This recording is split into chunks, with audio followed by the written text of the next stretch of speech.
दोस्तों, पितृ क्या हैं? पितृ हमारे पूर्वज होते हैं, जिन माता पिता, दादा दादी, परदादा परदादी आदि ने हमें जन्म, संस्कार और वंश दिया है, वही पितृ कहलाते हैं। ज्योतिष और धर्मशास्त्रों में कहा गया है कि पितरों की आत्मा तो तृप्त करना हर मनुष्य का कर्तव्य है।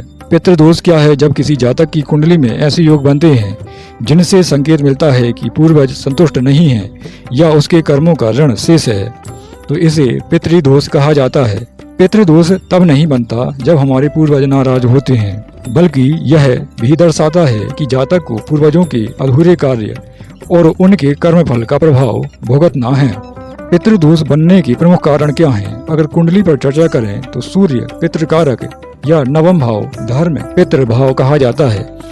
पाप ग्रह शनि, राहु, केतु या मंगल से पीड़ित हो सूर्य, तब पितृदोष बन सकता है। सूर्य नीच राशि अर्थात तुला में हो या अशुभ दृष्टि में हो, शनि राहु की दृष्टि में, तब भी पितृदोष संभव है। अगर नवम भाव खाली हो या दुर्बल हो, तब भी पितृदोष बन जाता है। अमावस्या या ग्रहण की स्थिति में भी पितृदोष तैयार होता है। आध्यात्मिक कारणों की बात करें तो पूर्वजों का श्राद्ध न करना, पितरों की असमय मृत्यु और उनकी आत्मा का असंतोष, पूर्वजों द्वारा किए गए अधर्म या अपूर्ण कार्य, परिवार में पितृ तर्पण व पाठ पूजा का अभाव होना।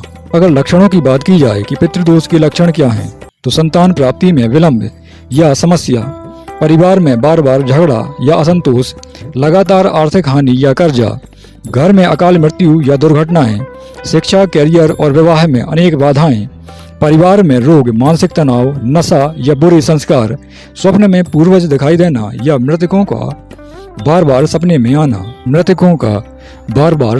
आना। अगर पितृदोष निवारण की बात की जाए तो धार्मिक उपाय जैसे श्राद्ध कर्म, पितृपक्ष भाद्रपद आश्विन मास में श्राद्ध कर्म अवश्य करना चाहिए।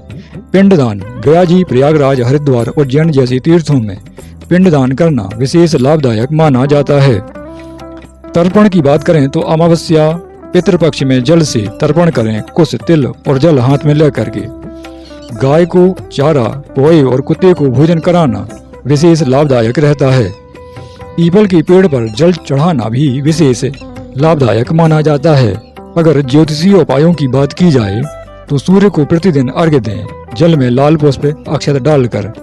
रविवार को उपवास अवश्य करें। गरीबों, ब्राह्मणों, अनाथ बच्चों को भोजन कराएं। पितरों के नाम से दान, विशेषकर अन्न, वस्त्र, तिल, गुड़ आदि का दान करते रहें।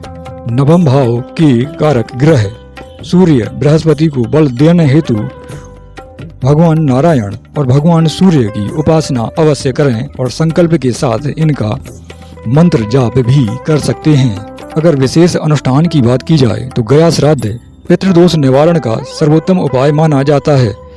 रुद्राभिषेक, शिवजी को पितरों की मुक्ति हेतु पूजन करना विशेष लाभदायक मानते हैं। नवग्रह शांति पूजन भी पितरों के लिए विशेष उपयोगी माना जाता है। निष्कर्ष की बात करें तो पितृदोष जीवन की बाधाओं और असंतोष का संकेत देता है, लेकिन यह दूर किया जा सकता है। नियमित तर्पण, श्राद्ध और दान से पितृ प्रसन्न होकर आशीर्वाद अवश्य देते हैं।